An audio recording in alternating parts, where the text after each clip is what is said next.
Hello, hello, hello, and a very happy Whiskey Wednesday to you as you see this. I'm recording on a Saturday though, but happy Whiskey Wednesday nonetheless. Today we're going to do a quick review on the Jura single malt Scotch whisky, aged 10 years, and this is the packaging it's coming on. So this is established in 1810, small island in Scotland, and it's a rich and rounded balance of subtle smoky notes with a sweet sherry cask finish. We have some notes there on the back about the whiskey, which I'll go ahead and read. The first bit is about the island, the second bit is about the whiskey, so go through that. Jura is an island off Scotland, so welcome to Jura. A few miles off the west coast of Scotland, you'll find our island. Isolated, sometimes wild, yet always beautiful. Home to 200 islanders, one road, one pub, and one distillery.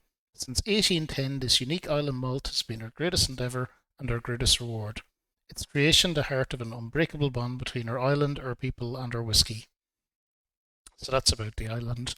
Then the Jura 10-year-old, a whisky only Jura could make, born of our island and still produced today in a bottle originally shaped to withstand the roughest of journeys from our home.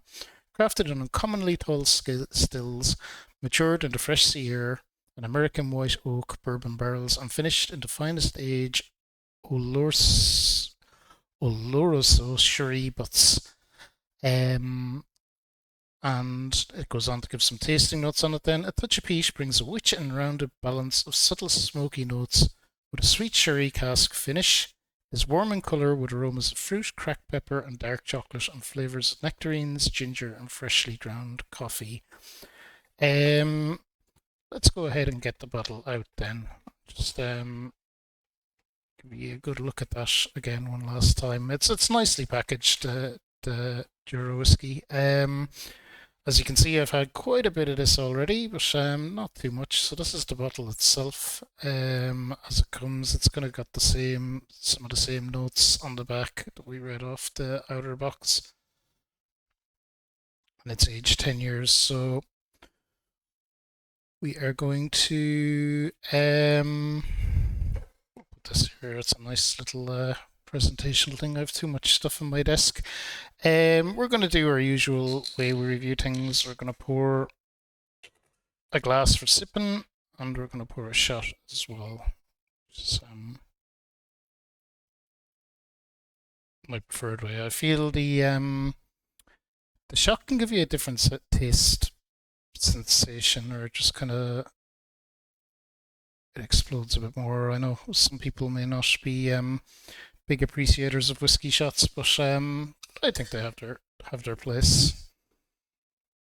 I should mention as well that this whiskey was recommended to me by Gecko Man, good friend of the channel. Over on the gaming side of things, I do a co-op stream with Gecko every week, so this is a favourite of his. So I was eager to check it out. But let's go ahead and have a little sip and see what we taste compared to the tasting notes. Ooh, let's get the nose on that actually first. You definitely get the sweet cherry, and the touch of peach, as they say. It's a very pleasant taste smelling whiskey. I could just stay smelling that for hours. It wouldn't make for great YouTube content though, so we won't do that. But it's delicious to smell.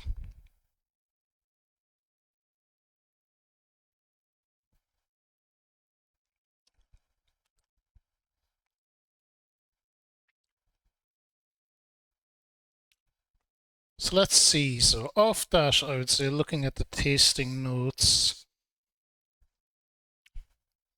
Ooh, we'll give it let that aftertaste get through. I would say more than anything, I definitely get the sherry.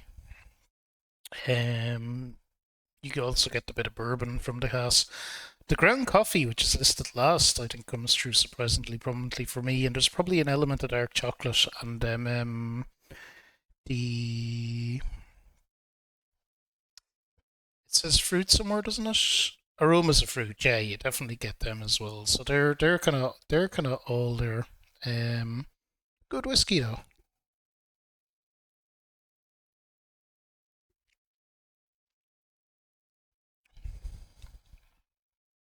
Good whiskey. We'll move on to trying the shot because I feel that can give you a bit more of a full-on sense of what the whiskey is like. So, bottoms up, I guess. Cheers. Happy Whiskey Wednesday.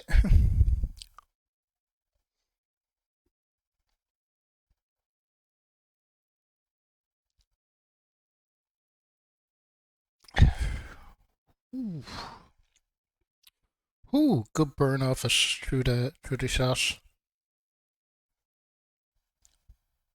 I'm just letting the aftertaste come out. Probably get a bit of the did they say ginger, didn't it? A bit of the ginger on the aftertaste. But what this whiskey does really well is it's a little bit peaty, a little bit smoky, not very, I would say, but it really takes those taste sensations and balances them out on the way out. I love a good peaty whiskey myself, but it isn't to people's liking a lot of the time because there's a very harsh aftertaste sensation to those kind of whiskies. But this really smooths it out on the aftertaste so that you don't have that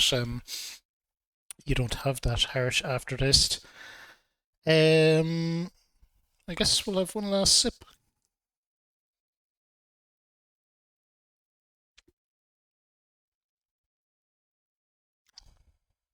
It's a good whiskey. It's a good whiskey.